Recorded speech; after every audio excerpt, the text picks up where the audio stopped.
அனைவருக்கும் உற்சாகமான காலை வணக்கம். என்ன பிரைட்டாக இருக்கேன்னு பார்க்குறீங்களா? ஒன்றும் இல்லைங்க.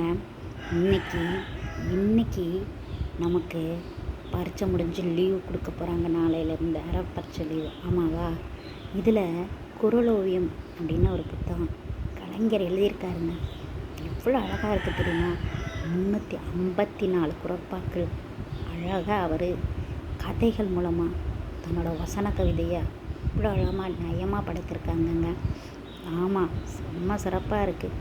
76 அதிகாரம் அறத்துப்பால்லையும் 137 அதிகாரத்தை காமத்துப்பால்லையும் 141 அதிகாரத்தை பொறுப்பாலையும் எடுத்து சிறப்பாக கையாண்டிருக்காங்க.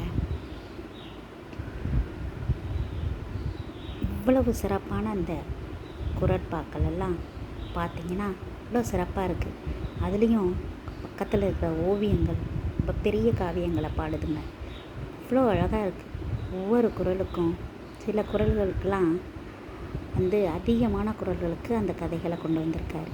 ரொம்ப அருமையாக கொண்டு போகுது இந்த அழகான புத்தகம். இந்த புத்தகத்தை நிச்சயமாக வாங்கி படிங்க. ஓகேவா? இந்த புத்தகம் இவ்வளோ ஒரு பொக்கிஷமான ஒன்று. காமிக்கவா உங்களுக்கு? நானும் திருவள்ளுவரும் இப்படித்தான் திருவோட குருவோட நம்ம கருவோட படிக்க வேண்டிய ஒரு புத்தகம்னா இது ஒன்று தான்.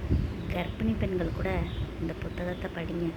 ஏன்னா உங்கள் குழந்தைங்க நாளைக்கு அறத்தின் வழி நின்று நல்ல நிலையில் பொருள் சம்பாரித்து இன்பமுடன் வாழ்கிறதுக்கு இப்பாலையும் தாய்ப்பாலில் கொடுக்குறதுக்கு முன்னாடியே நீங்கள் சிறப்பாக கருவறையில் அழகாக கொடுங்க.